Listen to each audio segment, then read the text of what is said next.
The contrast in leadership could not be more clear. Barack Obama and Joe Biden sent pallets of cash, American taxpayer dollars, in a failed attempt to buy the Iranian regime's compliance with a weak and ineffective deal. President Trump sent a fleet of American warplanes to destroy Iran's ability to produce a nuclear weapon.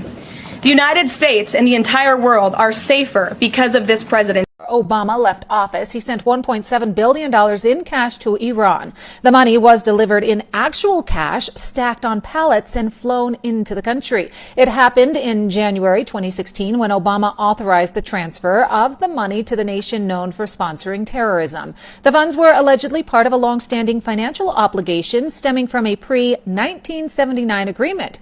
Prior to the Iranian Revolution, the United States had committed to supplying Iran with military equipment. However, following the revolution, the transaction was abandoned, leaving Iran to claim reimbursement for the $400 million initially paid. With the accrued interest, this amount spiked to $1.7 billion. The Obama administration decided to resolve the debt. On January 17th of 2016, an aircraft arrived in Iran carrying $400 million in cash loaded onto pallets. The remaining balance of the $1.7 billion was delivered in subsequent shipments. Now, as Israel continues its attacks on Iranian nuclear and military sites, President Donald Trump is deciding how involved the United States will become in this war, many pointing straight back to Obama as the reason Iran had the funding to continue paying for terror and start building up their nuclear programs. My name's Alan Perot. I was a falconer for Arab political leaders for 20 years, and then I spent another 10 years in former Soviet territories doing conservation work and catching falcon smugglers. I have always been searching for the reasons as to why they wanted everyone to die in Benghazi. And boy, do you have some really good information that explains everything. And we appreciate that you're taking the time to share it with us, everyone. So our military are so well trained, their work is compartmentalized. The only people that understand the full story are the people at the top. And they have made some very bad decisions for this country.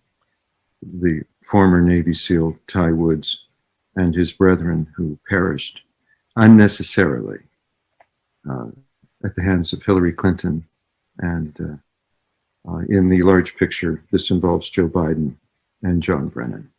how did this all start? Well, the gestation, the beginning was in the 70s during the Church Commission, when an alternate CIA was created called the Safari Club. And the Safari Club was financed by overseas allies. It was outsourced to foreign banks.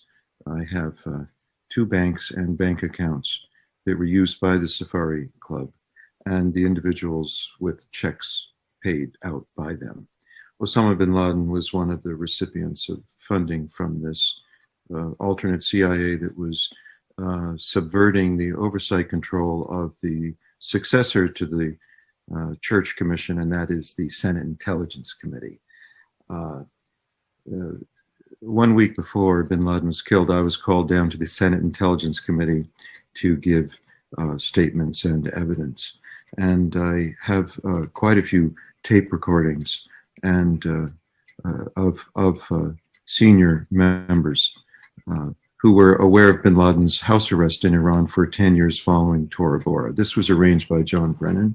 This is why Gary Bernson was not allowed to kill Osama bin Laden in Tora Bora when he was only a few hundred yards away, because the plans had been made and set in stone by John Brennan to extradite bin Laden from Tora Bora to Iran, where he remained under house arrest for 10 years with more than 100 al-Qaeda leaders and their families.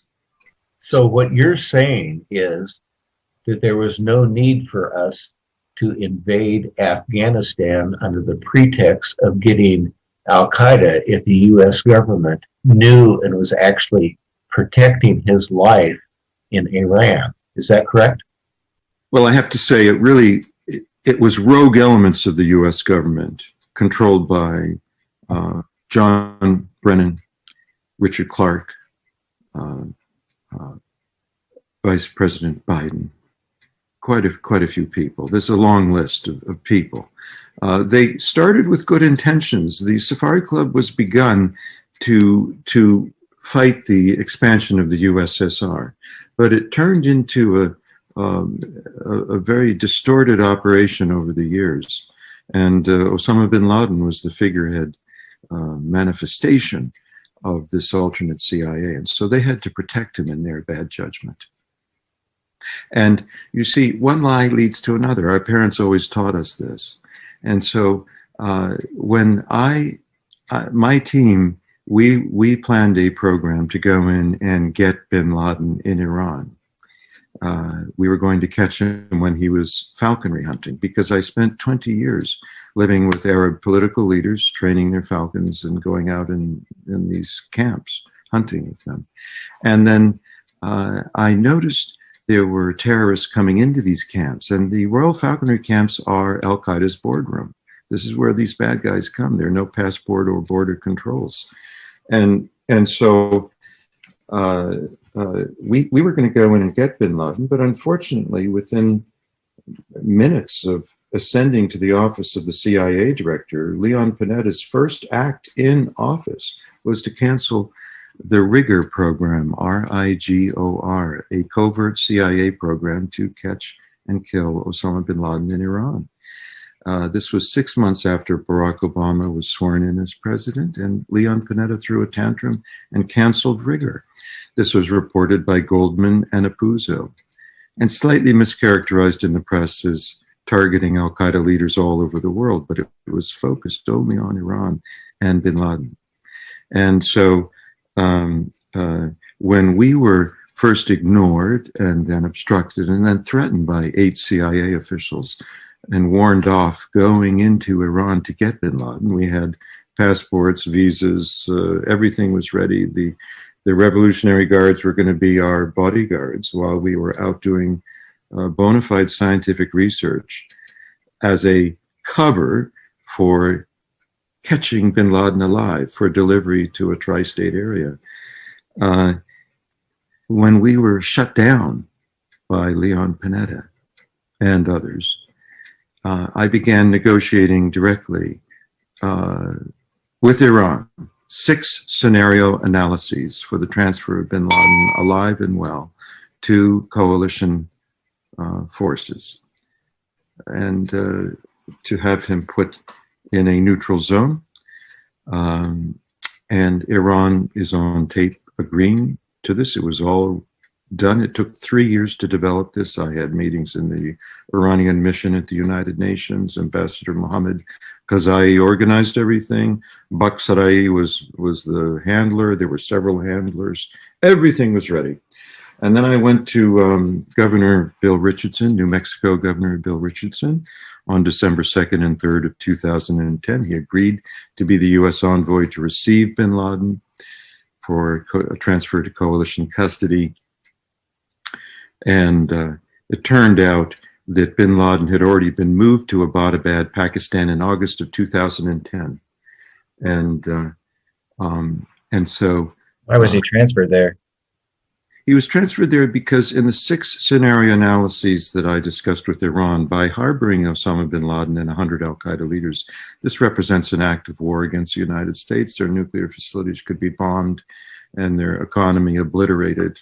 So the time moves backwards instead of forwards. And the Iranians didn't want to risk exposing their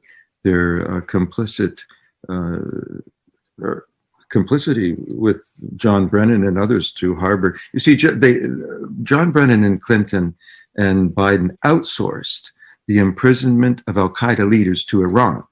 We think of outsourcing as being a commercial activity. They outsourced our military responsibilities to an untrustworthy adversary, Iran. And they did that to save Iran from retaliation for harboring terrorists. And so Iran had no choice in their estimation but to accept the offer of Clinton in lieu of my offer, which was transferred to a neutral zone. Because that would have endangered their economy and their nuclear program. Clinton actually knew about this, right? You